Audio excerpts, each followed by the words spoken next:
Good morning and welcome to Rising. We've got another excellent show for you today. Lots of exciting news to get into. How are you doing today, Jessica? I see we're starting to develop the thing where we inadvertently match or color coordinate. I'm glad to see that's coming along. The psychic connection. Yeah, our outfit telepathy is growing stronger, Robbie. Yes.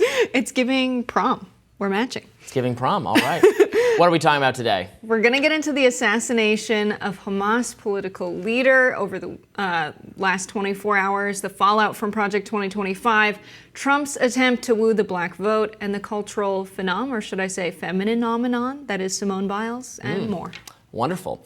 But first, Kamala Harris is surging in the battleground states. According to the latest polling, she has reduced or eliminated Donald Trump's lead in 7 swing states. That is, again, according to this polling. Harris leads Trump 48 to 47% across all swing states and is ahead of Trump in Arizona, Michigan, Nevada, and Wisconsin. That is what Bloomberg News Morning Consult survey has shown. That was published just yesterday. Trump and Harris are neck and neck in Georgia, both at 47%, and Harris is behind Trump by 4 points in Pennsylvania and by 2 points in North Carolina. Now, the poll surveyed 4,900 voters across all 7 swing states between July 24th and 28th, just days after Harris rose to the top of the Democratic ticket, so that is reflecting her new position in the race. Yes, the support Kamala is gaining is palpable. As evident, she held a boisterous rally in Atlanta, Georgia last night. The Harris campaign said 10,000 people were in attendance. She began with some digs at Trump. I took on perpetrators of all kinds.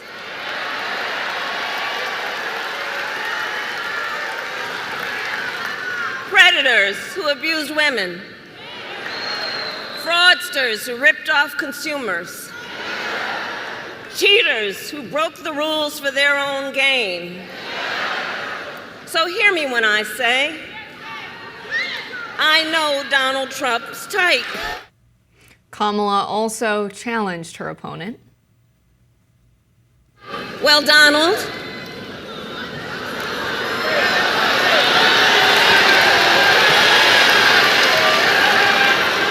I do hope you'll reconsider to meet me on the debate stage.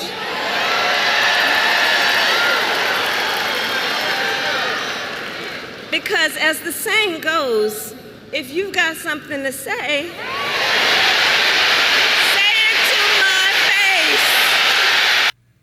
And even rapper Megan Thee Stallion stopped by. Now I know my ladies in the crowd love they body. Real hot girl. And if you want to keep loving your body, you know who to go for. Beat line, you know Lil Ju. Hey. Hey. Hey. Yeah.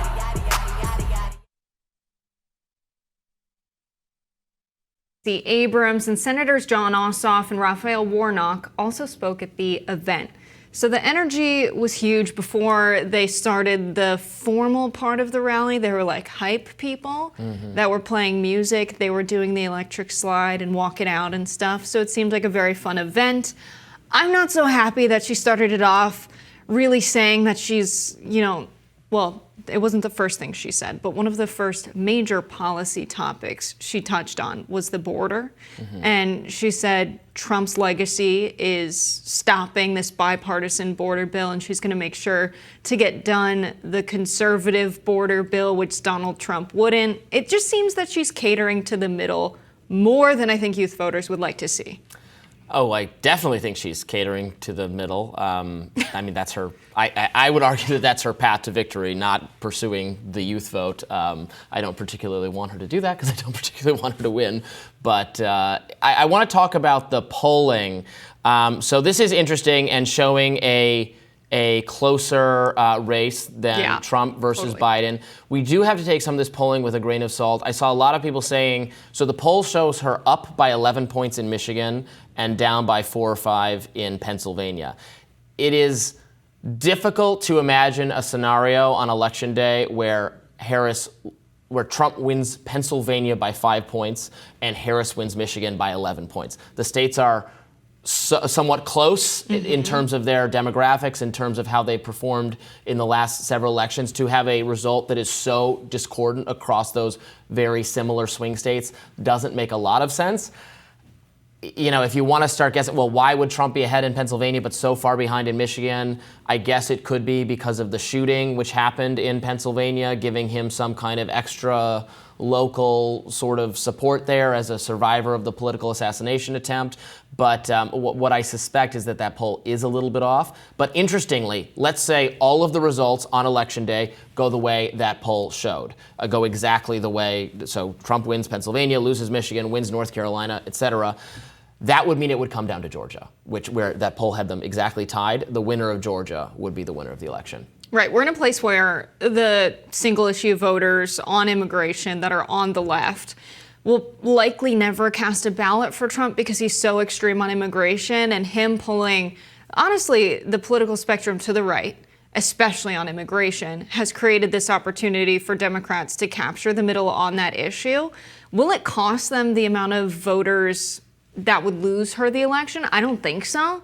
But I do think that if she falls on a lot of issues, like her stances on Gaza, her stance on student debt, healthcare, and the environment, there are a lot of issues. Picking a VP is one of them. My prediction is she's going to disappoint you on all these issues. I hope that's not I'm sorry the for you. case. But I will I don't say, want you to be disappointed. I don't know if she can afford to lose the youth vote.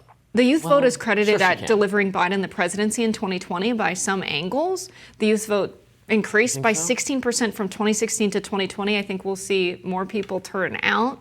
And she's really got to keep the momentum up to get the voters to even show up and cast a ballot. And so being bad on some of the key issues they're looking on as a problem, it seems that there's some horse trading going on. And her team's we'll be tough on immigration, but we'll be different on Gaza. And they're making these trades. I think the advantage of having excited young people on your behalf is, I think, more so for the vibes and the pop culture cash and the positive media coverage and entertainment coverage and the way Barack Obama benefited from that. And then the actual grunt work of campaigning is often done by younger people, registering people to vote, all that sort of thing. It definitely helps to have young people energized on your behalf, don't get me wrong.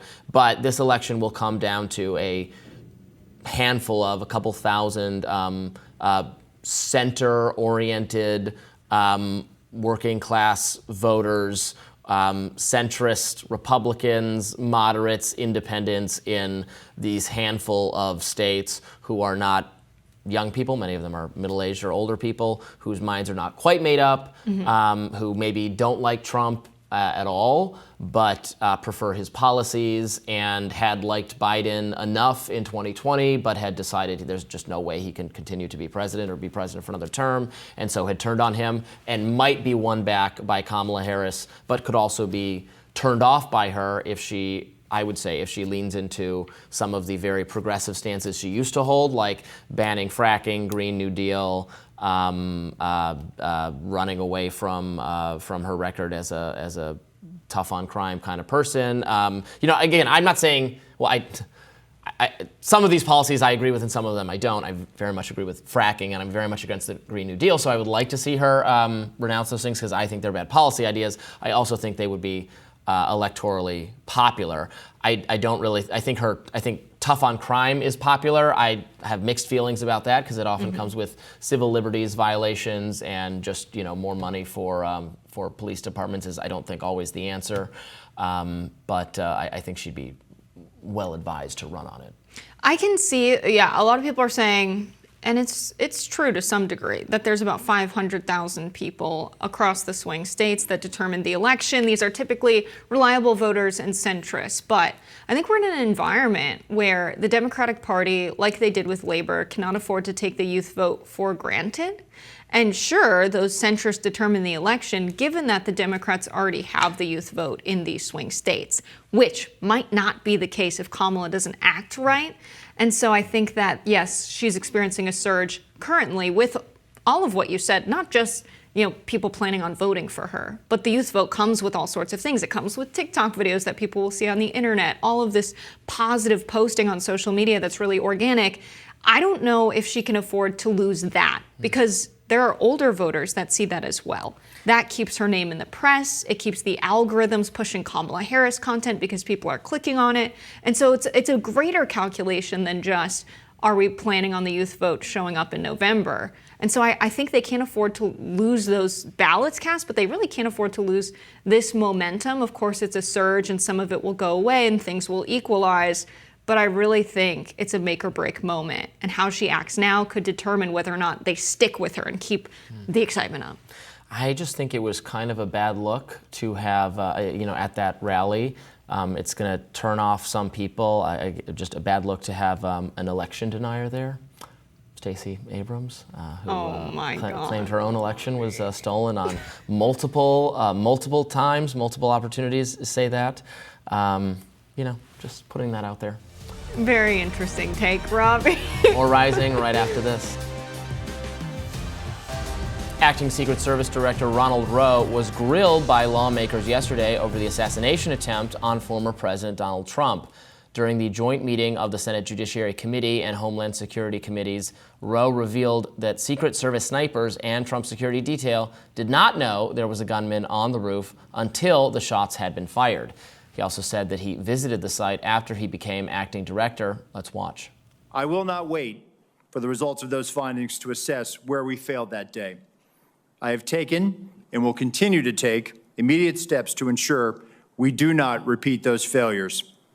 Since my appointment as the acting director 1 week ago, I identified gaps in our security on July 13th and have implemented corrective actions. One of my first actions as acting director was traveling to the Butler Farm Show site to better understand how our protection failed. I went to the roof of the AGR building where the assailant fired shots, and I laid in a prone position to evaluate his line of sight. What I saw made me ashamed. As a career law enforcement officer and a 25-year veteran with the Secret Service, I cannot defend why that roof was not better secured. But Rowe resisted calls to immediately fire personnel in the midst of the investigation. The most intense exchange came from Republican Senator Josh Hawley. Let's watch. As the person who decided not to pull the former president off of stage when you knew that, in your words, the locals were working a serious security situation, has that person been relieved of duty? No, sir. Again, I refer you back to my original answer that we are investigating this through a mission assurance. And as opposed to zeroing in on one, what more do you need to investigate to know exactly what the decision-making process was? What more do you need to investigate to know that there were critical enough failures that some individuals ought to be held accountable? I mean, what more do you need to know? What I need to know is exactly what happened, and I need my investigators to do their job. And I cannot. A lot of people didn't do their jobs. I cannot put my thumb on the scale. Otherwise, what do you mean put your thumb on the scale? You're asking me, Senator, to completely make a rush to judgment about somebody failing. I acknowledge this was a failure of the Secret Service. Is it not prima facie that somebody has failed? A former president was shot. Sir, this could have been our Texas school book depository. I have lost sleep over that for the last 17 days, just like you have. Somebody to hold them accountable. I will tell you, Senator, that I will not rush to judgment, that people will be held accountable, and I will do so with integrity. The FBI Deputy Director Paul Abate also testified and said the agency uncovered a social media account they believe to be associated with the shooter Thomas Crooks. Abate said, quote, in about 2019 to 2020, there were over 700 comments posted from this account. Some of these comments, if ultimately attributable to the shooter, appear to reflect anti-Semitic and anti-immigration themes to espouse political violence and are described as extreme in nature. So we don't know for certain yet that this account belonged to Thomas Crooks. But with a void of social media presence, I think we are all expecting that there's some account that's maybe not obviously his, that the FBI, through assessing his computer, his logins, his internet history, can confirm was his. And so very interesting that they're finding this is the rhetoric, supposedly he would have been posting, if this is true. That aligns with a lot of criticisms people have for Donald Trump. Well, sure. I mean, I would say that, I guess, anti-immigrant, sure. Semitic. I mean, conservatives say that the left is the anti-Semitic force. And also I'm seeing some skepticism so far that these actually are his posts.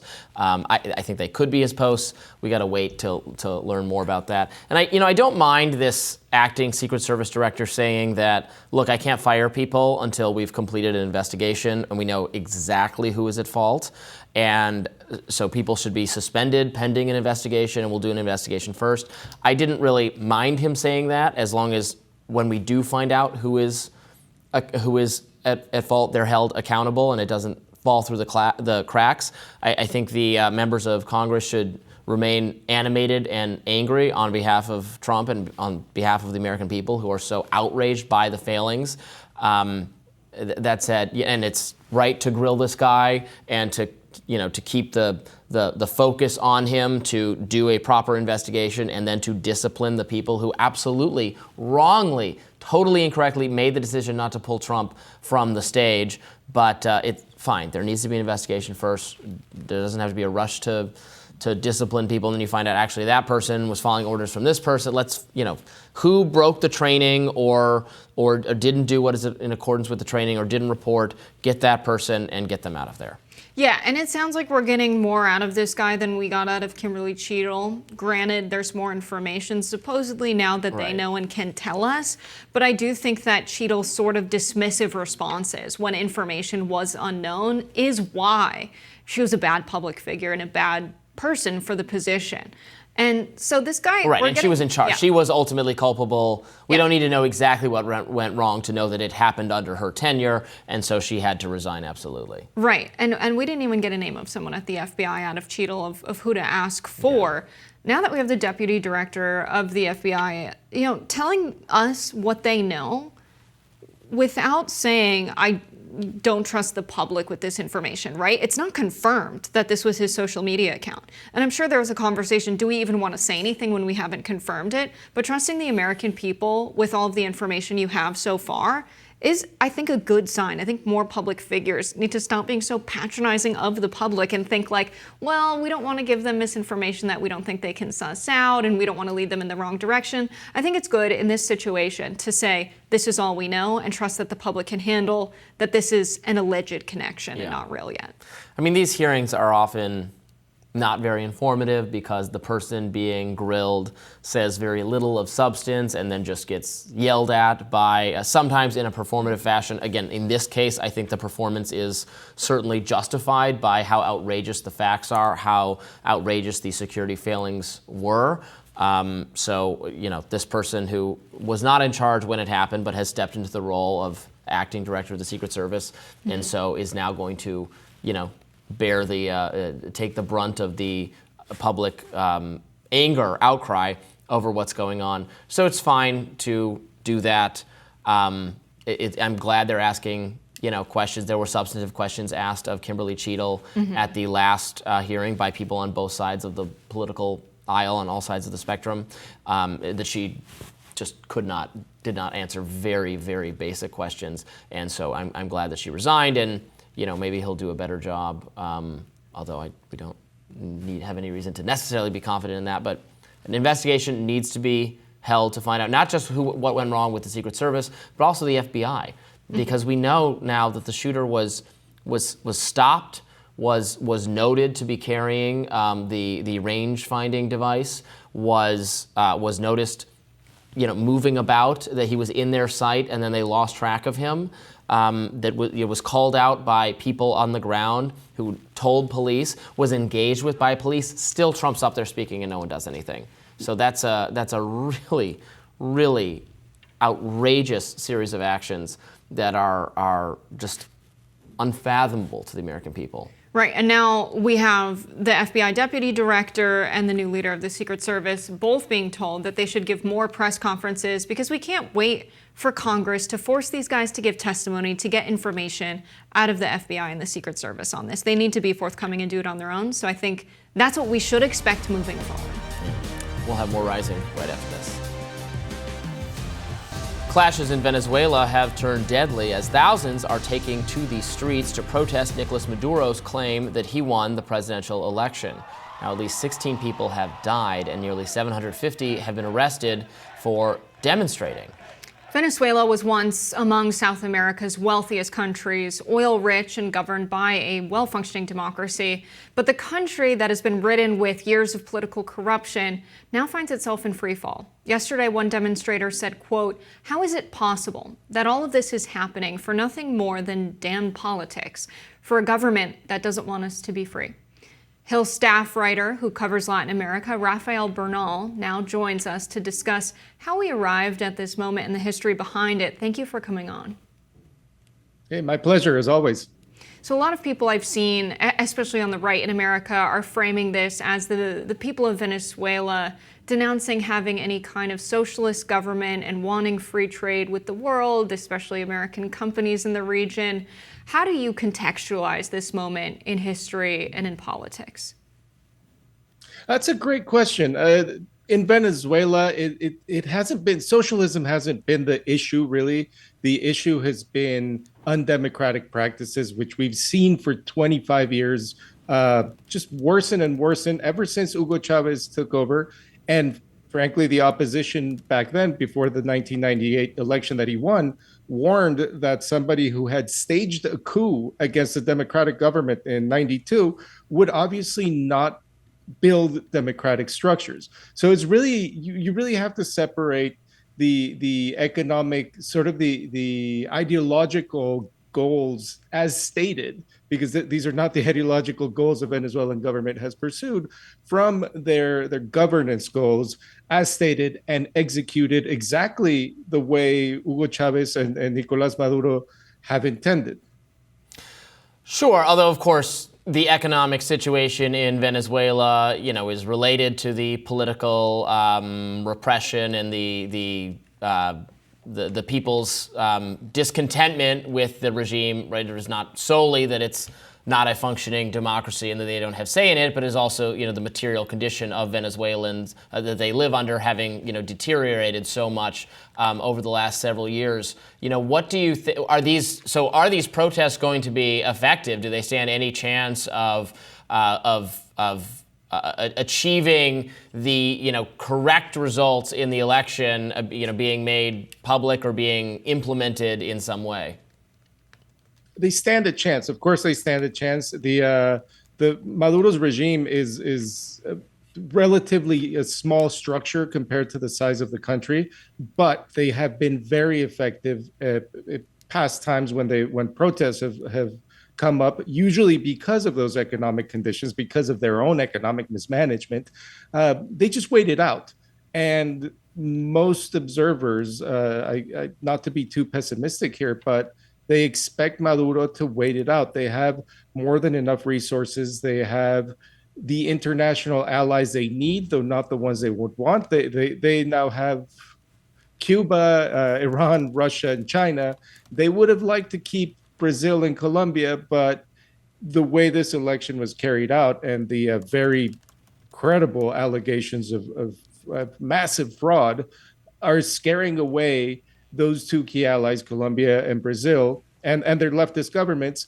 Not so much Mexico. Mexico's trying to have it both ways, with President López Obrador sort of on the way out the door and sort of saying he said he's going to take the Venezuelan Electoral Authority at its word and certify whenever they reach 100%, whenever they say they've reached 100% vote count.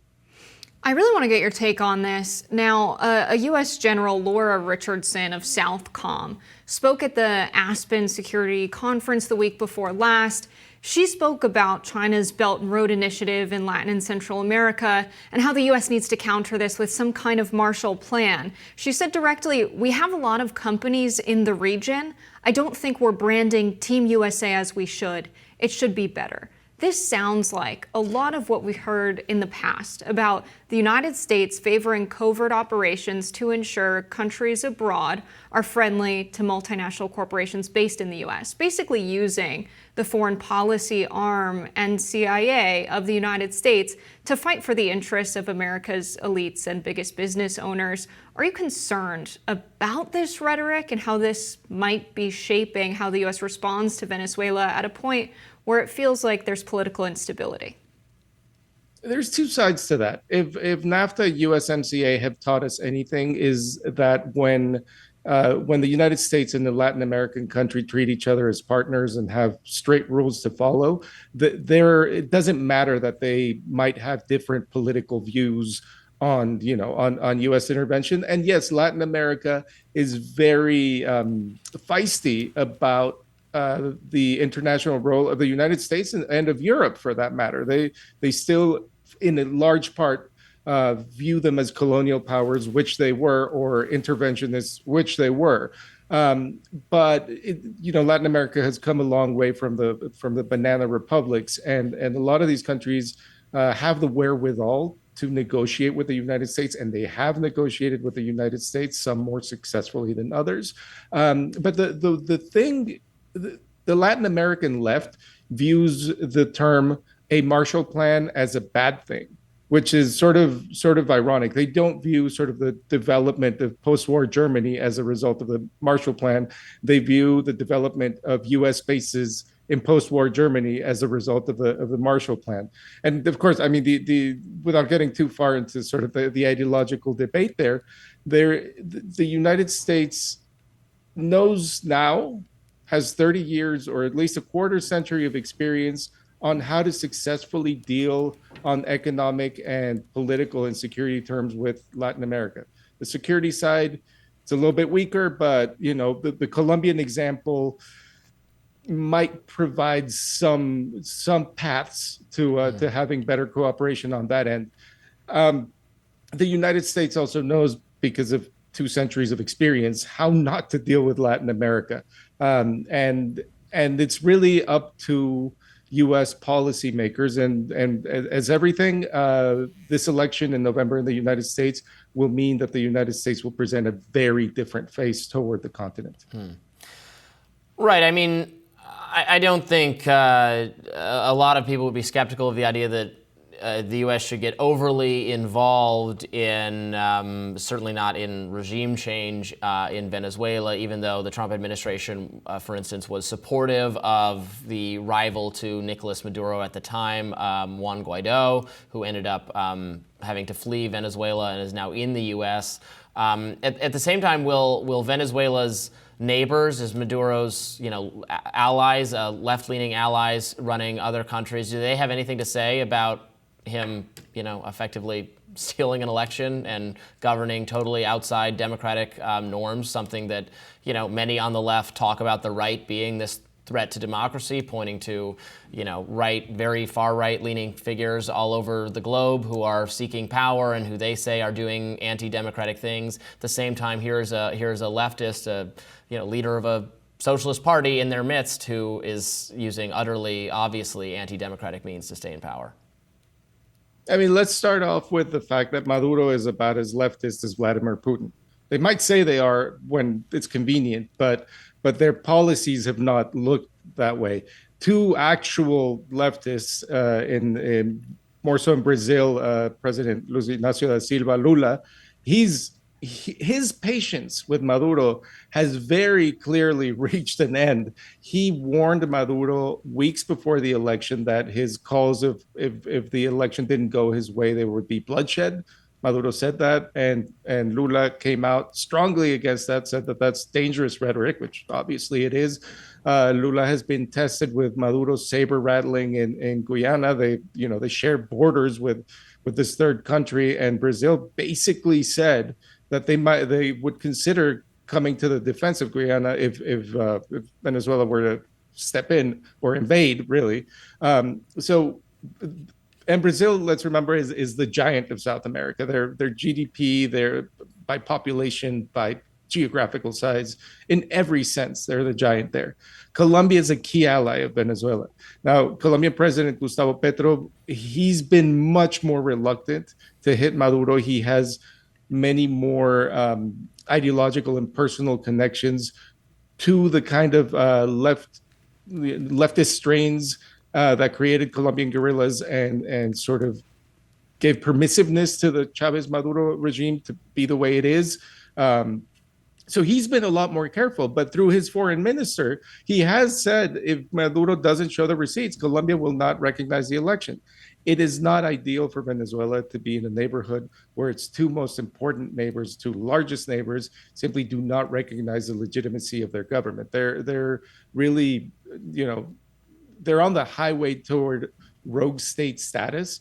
What does that mean? Does that mean the Maduro regime comes toppling down? Well, if you look at the Cuban or North Korean experience, no, it doesn't mean that. It means that the Maduro regime will have absolute control within its borders and probably near zero influence outside of them. Rafael Bernal, thank you so much for joining us today. Pleasure. Hamas political leader Ismail Haniyeh was assassinated in Tehran today, right after Iran's new president was inaugurated. Then on Tuesday, a top Hezbollah leader was killed in Beirut, with Israel saying that it struck Fouad Shakur as retaliation for a strike in the Golan Heights over the weekend that killed 12 children and teenagers in a soccer field. Israel has a long history of targeted killings, but has not taken responsibility for Haniyeh's death yet. Iran has vowed to hit back. These two targeted killings have put the Middle East on edge and closer to a wider war involving many key players, including Iran and Hezbollah.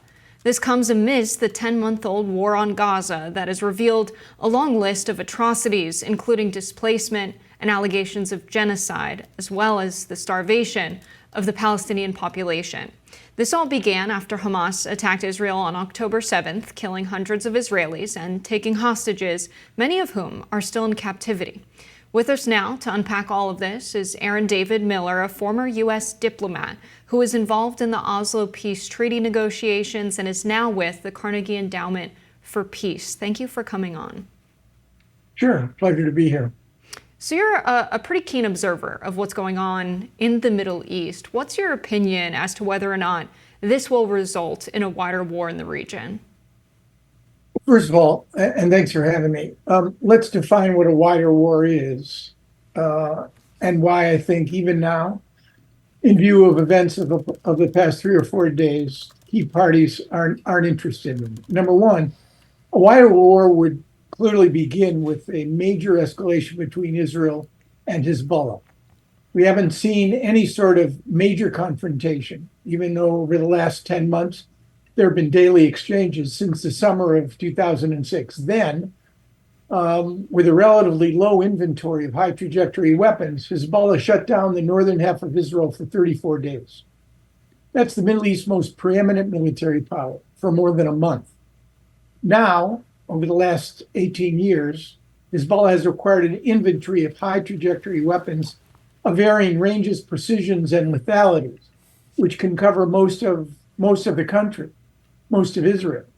So that war would take a heavy toll, hundreds of Israeli deaths, national infrastructure destroyed, and the Israelis would preempt or respond with a massive ground, air, and sea campaign against Lebanese infrastructure.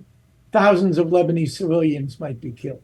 But that isn't where it would end. It could potentially involve, since Iran has already struck Israel April 13, 14, with over 300, or tried to strike Israel with over 350 high trajectory weapons, and the Israelis responded with a direct strike targeted on the city of Isfahan, a radar installation, that you could see Israeli Iranian involvement in a major sustained exchange. But it wouldn't stop there. The U.S. almost invariably, if Israel and Iran got into this, would become involved.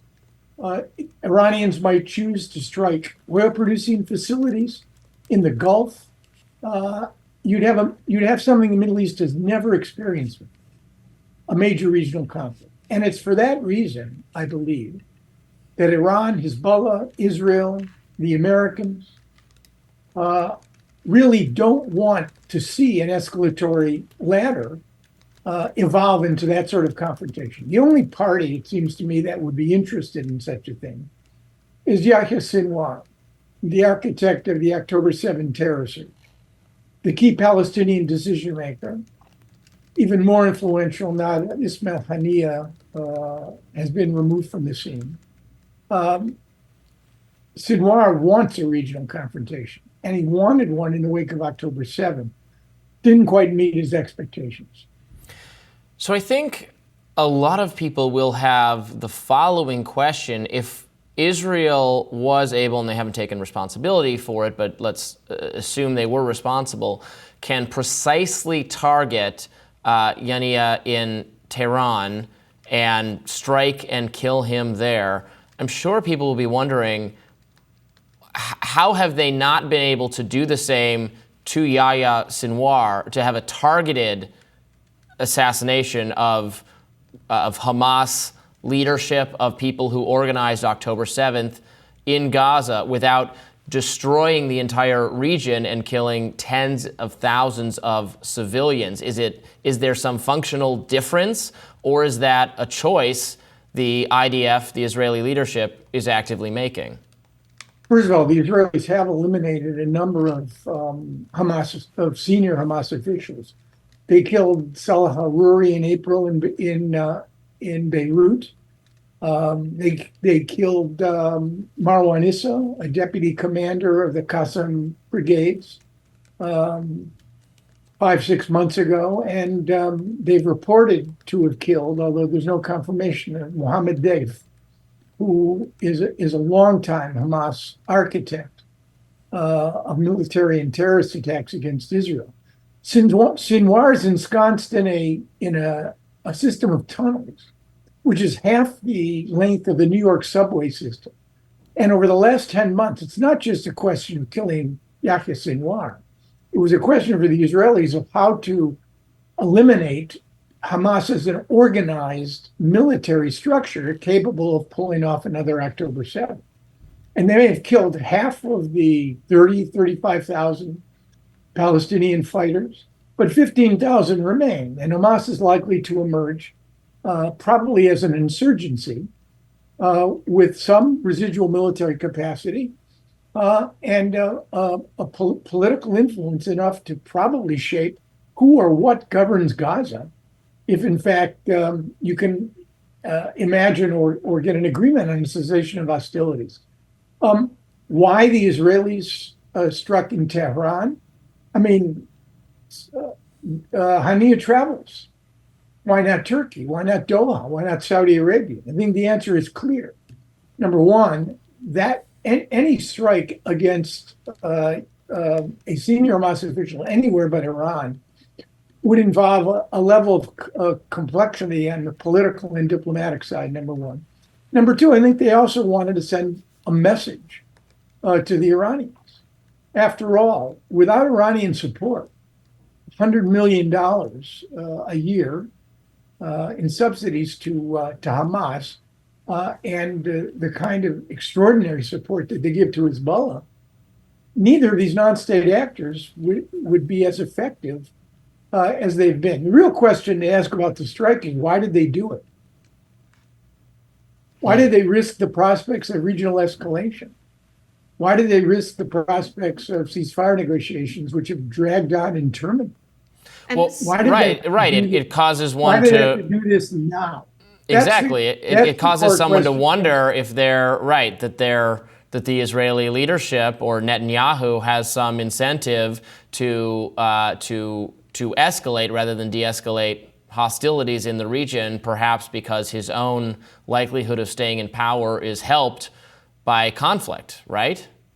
It's an absolutely fair question to ask. And what this will do to the ceasefire negotiations is right now, I would say common sense might dictate that, in fact, they're going to be suspended for sure. When the Israelis struck Mohammed Deif, though, weeks ago, the ceasefire negotiations resumed relatively quickly. Is it possible to imagine that in killing Haniyeh, if the prime minister were prepared to do a deal, that this would provide him with the necessary cover to do so? And Hamas is now weaker and under more pressure than ever. Might Yahya Sinwar be more amenable to a deal? Again, a fair question to ask with no answer. We're going to find out soon enough in the days and weeks ahead. Now that we've seen Israel have a demonstrated ability to take out a Hamas leader, if they were the ones who end up taking credit for it, we know in the past they've demonstrated the ability to take out leaders in strategic strikes and be very precise. How does now a demonstrated ability affect the ceasefire negotiations when we've had months of war, we've had many civilians killed, and they've demonstrated in the past they have the ability to resolve this with very strategic, very precise strikes? How does this affect perhaps people's view of Israel? And how does this affect the ceasefire negotiations? Look, I mean, Israel's international currency has been degraded, to say the least. Israel's brand has been degraded as a consequence of the humanitarian catastrophe in Gaza and the exponential rise of Palestinian deaths. There's no doubt about it. October 7th, at the same time, was a trauma. I've thought long and hard about whether another Israeli prime minister would have responded differently, whether or not the U.S. military would have responded differently. And I don't have a clear answer on it. I mean, in the wake of 9/11, 3,000 Americans killed. We invaded two countries and engaged in the two longest wars in American history, killing thousands, not intentionally, killing thousands of innocent Iraqis and Afghans in the process. So the issue is not whether or not the Israelis should have responded. It's really the methods by which the methods that they used. And again, the issue is not just targeted killings of the senior leaders. The goal of this operation, one of the stated goals, was to eliminate Hamas as a structured, organized military force. That could not be done with precision strikes. Thank you so much for joining us. We really appreciate it. You're welcome. Thanks for having me. Vice President Kamala Harris has a commanding lead among black voters over former President Donald Trump. A new Florida Atlantic University Main Street research poll found Harris with 60% of the black vote compared to 22% for Trump. But just 3 months away from the election, Trump, who got just 12% of the black vote in 2020, is working to make big gains among this demographic, and in some areas, he may be succeeding. How many of you know a black man who has expressed to you that they're committed to voting for Donald Trump? Okay. For the brothers who have told you that or said that to you, has the emergence of Kamala Harris changed that for those brothers? No. The National Association of Black Journalists will be hosting former President Trump for a Q&A session with political reporters. Those reporters include Fox News' Harris Faulkner, ABC News' Rachel Scott, and Semaphor's Katia Goba. After the announcement, several journalists criticized the group for arranging it. They said that Trump was notoriously hostile to black women and journalists during his former administration. For example, the Grio's April Ryan tweeted, quote, "The reports of attacks on black women in the White House, or black women White House correspondents rather, by the then President of the United States are not myth or conjecture, but fact. To have a presumed orchestrated session with the former president is an affront to what this organization stands for and a slap in the face to black women journalists." Ryan then shared several clips with the caption, "Here's the reminder if you forgot." Let's watch. Same thing with April Ryan. I watch her get up. I mean, you talk about somebody that's a loser. She doesn't know what the hell she's doing. Now, The Atlantic contributing writer Jamel Hill wrote on X, "I stand with my fellow black journalists and NABJ members. The only course of action is for NABJ to rescind their invitation to Trump before this gets any worse." But in a statement on the NABJ's website, the organization president, Ken Lemon, said, quote, "NABJ does not endorse political candidates as a journalism organization, and we welcome the opportunity for them to ask the tough questions that will provide the truthful answers that black Americans want and need to know." Vice President Kamala Harris was also invited, but she said she was unavailable. I think they should absolutely have him speak there and ask him tough questions about his relationship with black Americans or the issues that matter to black Americans and to journalists. The idea that because they don't like him, he should not, or that he's had some combative relationship with the press or specifically black female journalists in the past that he shouldn't speak there is ridiculous. It's a attempt at making your own organization irrelevant. He's the former president of the United States. He might be president again.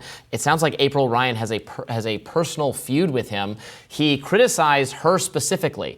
If that is her evidence of him saying things, being hostile to black female reporters, this is just doing total identity politics. He was hostile to her specifically. He was not hostile to, and she happens to be a black female reporter, but he's been hostile with any number of people, and we don't say he's hostile because of XYZ identity affiliation, except I guess in her case is what she's trying to claim. Sorry, no, that's not sufficient evidence of anything. Yeah, it is important to say the Harris campaign couldn't find a time to get her there in person because of her travel plans. She said she could appear virtually. She would make time for it. She thinks she's already got this demographic locked up. She's on to She's greater serving as the worlds. Vice President of the United States right now, Robbie. She has a busy schedule, and so Very she busy. can't Very be there busy. because she is traveling, but she made time for a Zoom call, and they declined to have her there virtually. So they could have had both of them. They didn't want her over Zoom. I appreciate that. In person or not at all. I agree with that. Yeah, and so maybe they'll find another time for Kamala Harris to address, a smaller group of black journalists. But I think because Donald Trump has had so many situations, I mean, Dorothy Tucker was one person who was at the center of one of these scandals where people were saying that Trump was hostile towards journalists who are black women. She said she found his comments towards her in the briefing room as unnecessary, demeaning, and inappropriate.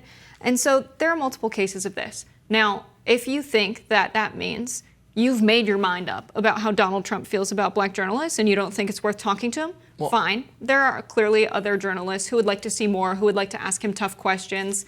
And I think, that's good. We'll see what we get out of it. But was he demeaning to those people because they're black women? Again, I'm not writing that off as an impossibility. It's just like provide us with some evidence that the confrontational behavior had something to do with race or gender. I think it probably just had something to do with the fact that they're confrontational toward him. They don't like him. They're being very asking aggressive questions of him, which he doesn't like. But that'd be like saying, the press corps when they're trying to get answers from Karine Jean-Pierre about anything, about Biden's mental state, about Middle East policy, about Ukraine policy, that they're anti a black woman. Well, no, that's just the press secretary. They're asking her tough questions. And it works in reverse, too. So I'm not writing off the possibility that Trump has said something or done something really targeted in an identity-based way to this category of people. He has obviously had a very combative relationship with journalists, and he doesn't appreciate hostile questioning from journalists. They're doing their job, he's doing his thing, whatever, it's fine.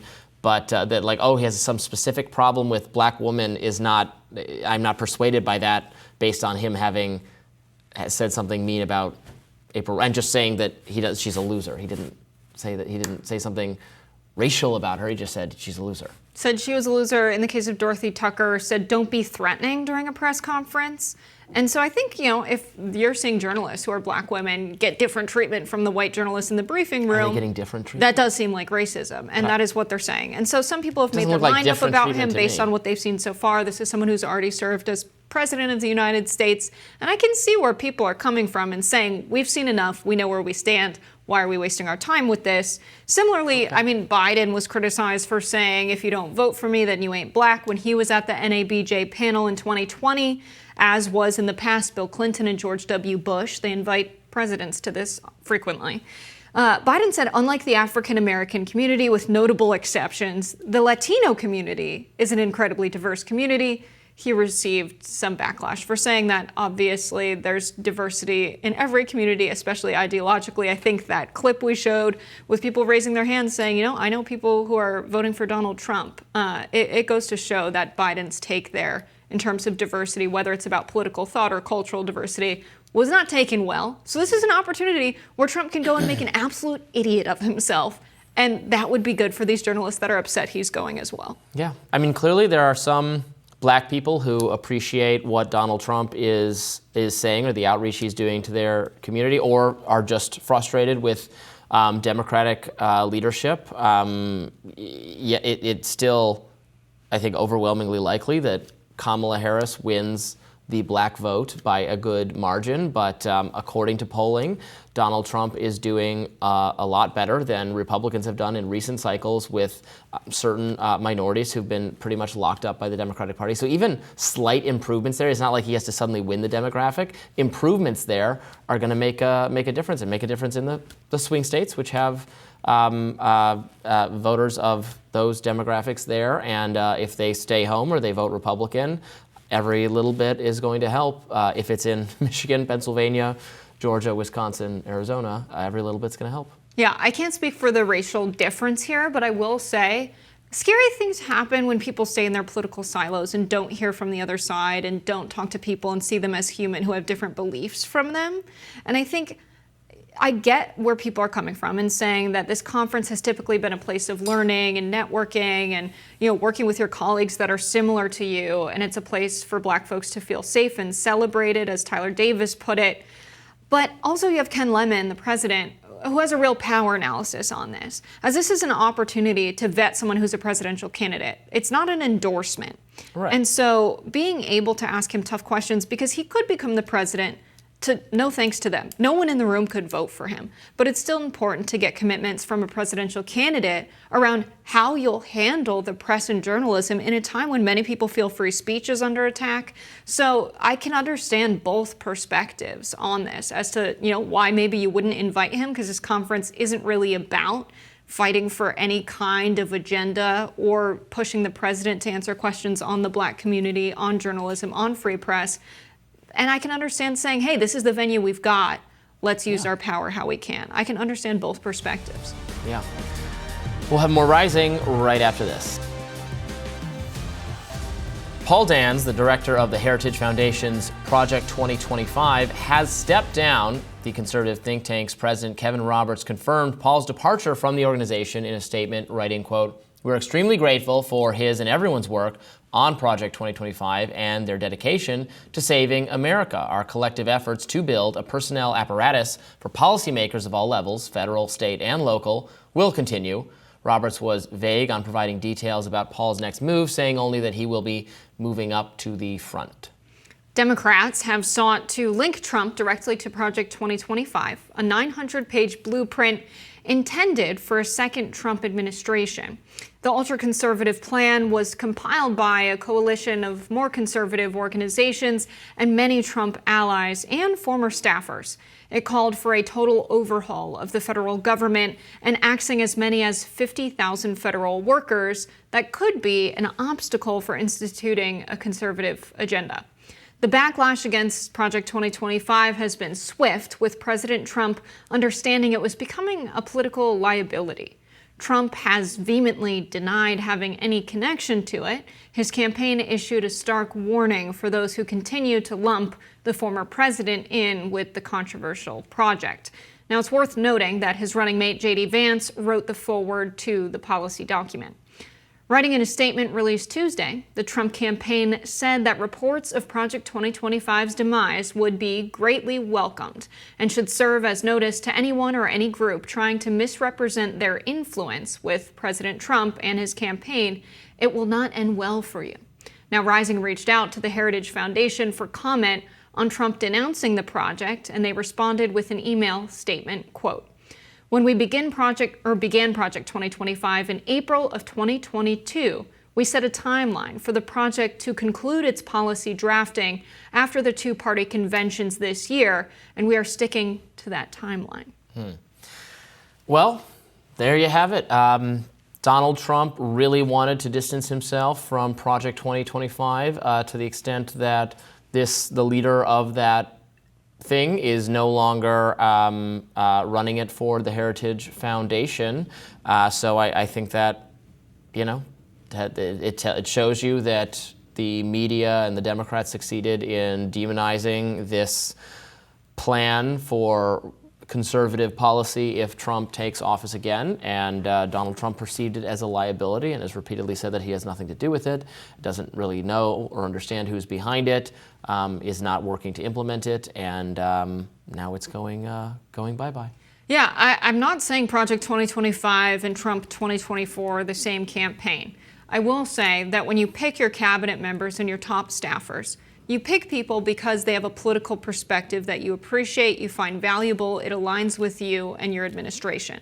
31 of the project's 38 creators, according to USA Today, were connected to the Trump administration. And some of them are people we've heard of, like Ben Carson, like Peter Navarro, who is the director of the Office of Trade and Manufacturing Policy. He spoke at the RNC.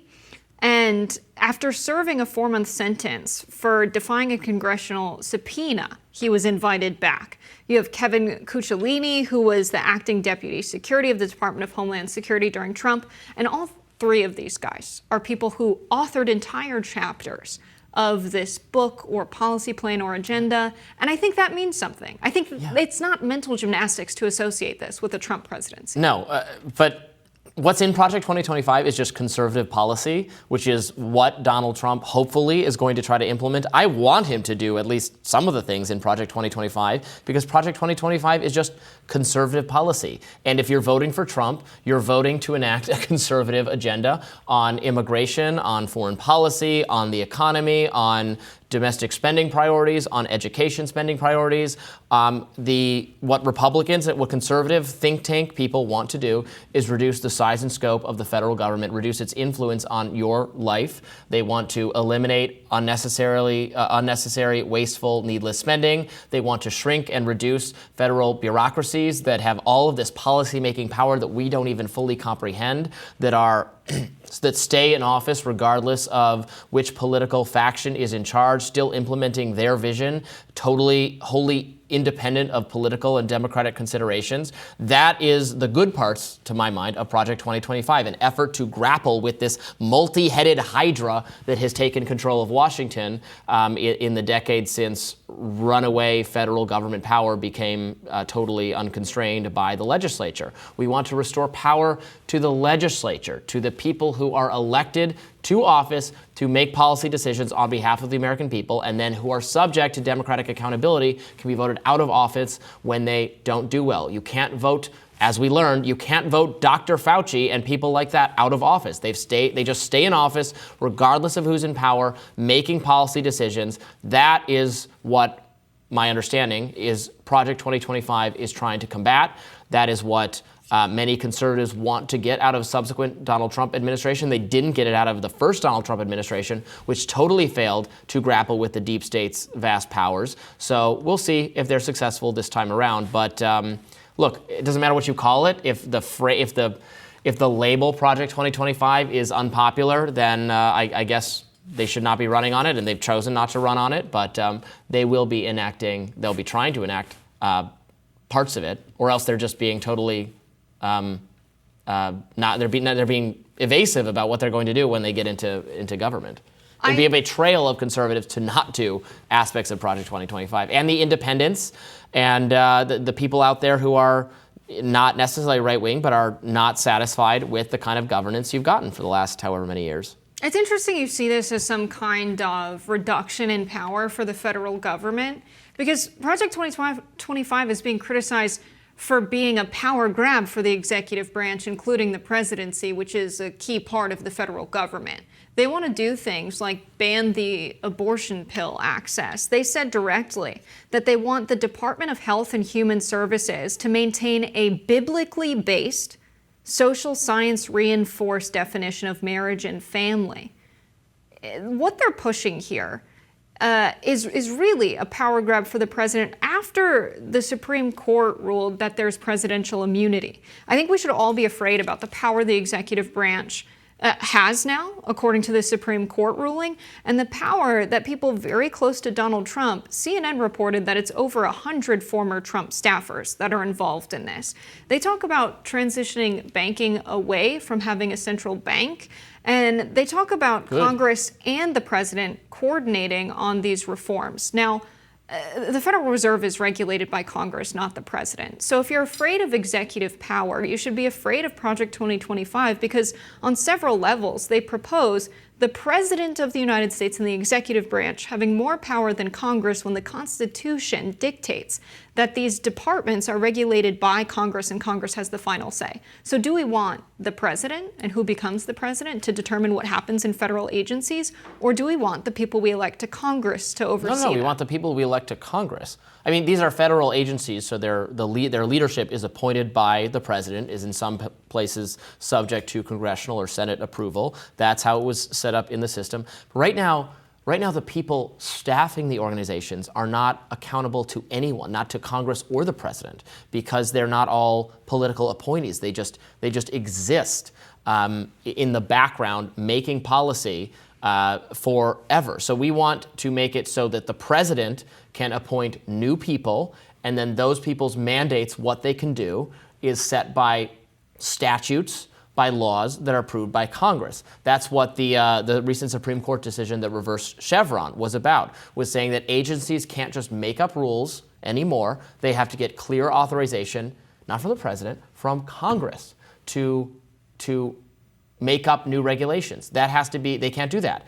Our system gives that power to Congress, and Congress has totally failed, totally set aside its law-making authority. They've willingly set it aside. They have ceded their lawmaking authority to the president and to unelected bureaucrats. They were happy to do so. They just want to go on TV and talk about all the things they're going to do if their side, Democrats and Republicans, do this. If you got to vote for us because we're going to do all this great stuff if we get in office next time, and they don't do anything.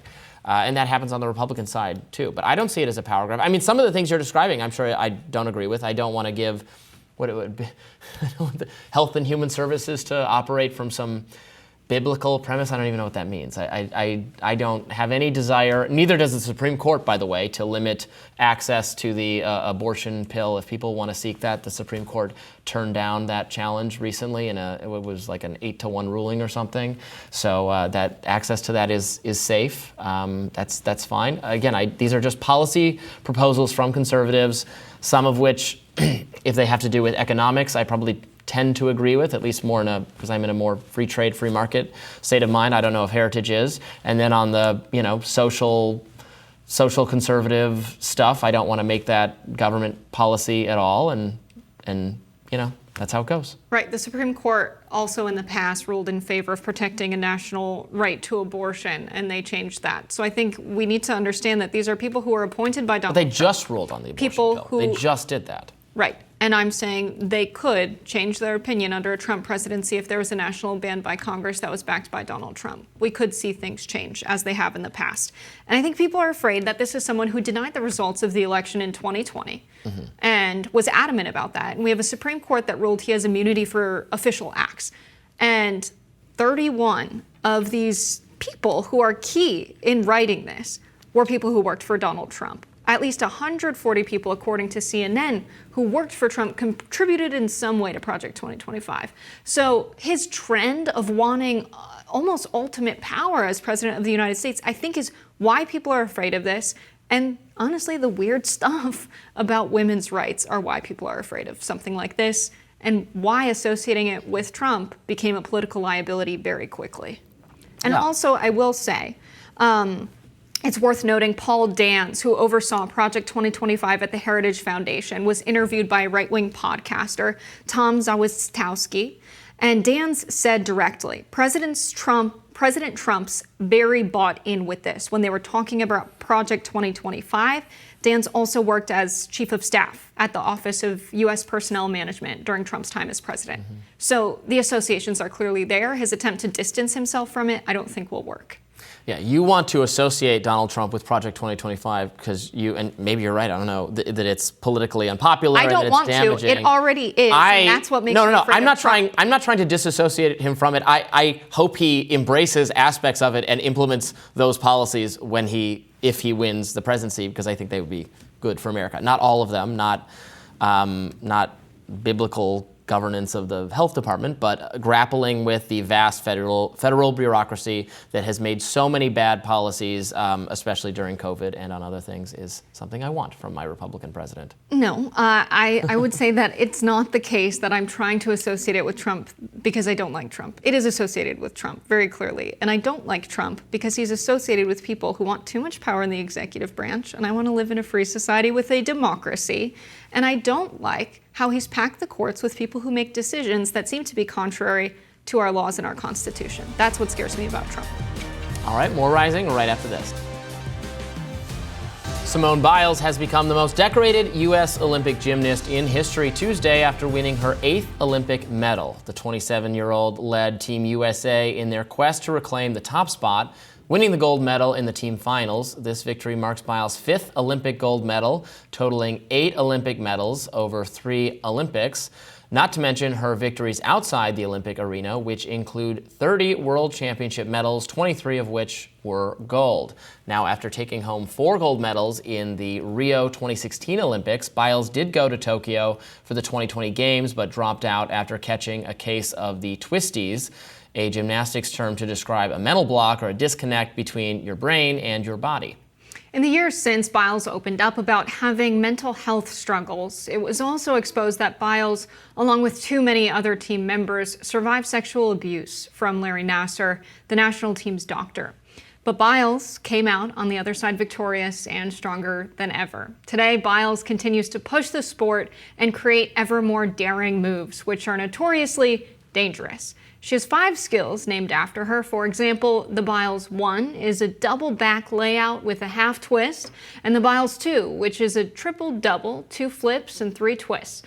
Simply, she's become a cultural icon. Now, she became the subject of controversy in 2021 when it was decided that there wouldn't be as many points awarded for her moves because they were dangerous, and the decision board was worried they would encourage other athletes to injure themselves if they attempted them, which also speaks to why a case of the twisties is so serious. It doesn't sound serious. It doesn't, but I think it is. I'm sure it is. I've never heard of it before. But. Yeah, imagine you're trying these extremely dangerous stunts. I mean, if you fall the wrong way, you break your neck, you could lose your life if something goes a little bit awry. So having your brain disconnected from your body is a very serious, if not fatal thing. It's good she stepped aside, and I think it was a good lesson for a lot of people, especially young girls who watch the Olympics, to say, okay, you can be literally the best at what you do and still struggle with real normal human emotions.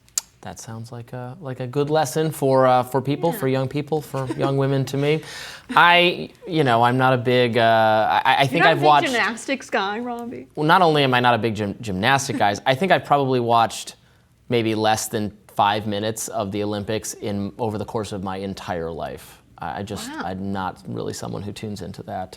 I had only the vaguest idea that it was going on. I drove into the studio today. It's summer, it's nice out, so I mostly ride my little scooter.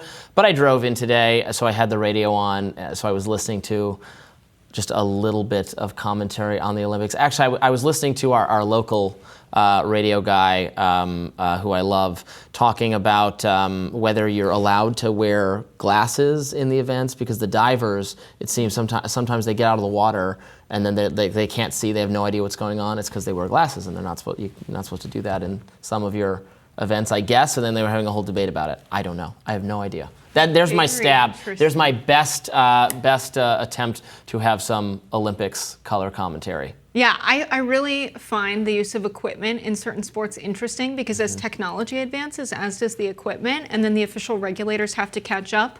I played college lacrosse, and it was like every year there were new regulations about how many layers of threading you can have on your stick. Your strings can't be double layered, but there are interesting ways you can weave them to work around it, and refs will laugh at you when they notice you found a workaround for the latest rules to make your stick precisely how you want it to get the fastest shot off. It's all very interesting to me. Gymnastics, though, is like one of those sports where it's like just you and your body. And Simone Biles is very short. She's, I think, 4'8". That is tiny. My mom's 4'11". I mean, you're pretty short too. No, that's a secret, Robbie. I tell everyone She's on short. the internet. She's just as small as she Over appears 6 online foot. in real life. Robbie's just huge. I can't imagine I can't imagine you as a very intimidating lacrosse player, I'd have to say. I was bigger. Maybe you I was lifting every day, Robbie. Move down the field and nobody can catch you because you're spry and Agile. Agile. That was my thing. I was a midfielder, so I had to play defense and offense. I liked offense better. But I think the Olympics are cool because I like sports. If you don't like sports, I can get not liking them. But they're also like a little political, right? During the Cold War, wasn't there that famous US-Russia match? Yeah. And we all read into it like way too much and projected all of our political feelings onto it. I don't really care about sports. I care about Michigan football, go blue, and I watch golf. That's about it. So no Simone Biles, even though she's the greatest. Did you pay attention to the controversy? I'm not denying that she's the greatest. She seems cool. Well, Mr. Simone Biles. Simone, good for her. I don't know his name. Her husband. That's her husband. Is an NFL player. Okay. And he got leave from training camp, fall camp. Very important. Love that. My buddy Kylan Granson is in fall camp for the Colts. Him and Daisy just got engaged. Congratulations, guys. But I'm about to go to fall camp and see what that's about. But he got time off to go watch her at the Olympics, That's nice. which is nice. But there was all this controversy because he told a story on a podcast. Did you see any of this? No. It's interesting politically, the cultural war stuff. Okay, where, now I'm interested. Love that culture war. Yeah, he was like, she was really interested in me, and like I was like not that into it. And then she drove all the way out like 30 minutes to my house, and he really told this story. Like she wanted me so much more than I wanted her, and everyone online was like, ew. And he said he didn't know who she was before they matched on like Raya or something. And everyone was like, this is an insecurity problem. Obviously everyone knows who Simone Biles is. Why is he saying this stuff? And he kind of like had the look in his eyes like he's lying, in my opinion. So that was a whole thing. Oh, I did just see online, it was cute, this little, Rihanna is at the Olympics, and Okay. there was, I think with some Olympic team, and there was this little kid who wanted a picture with the team, and he handed his phone to Rihanna, like not knowing who she is. Like, can you take the picture of us? And she takes the picture.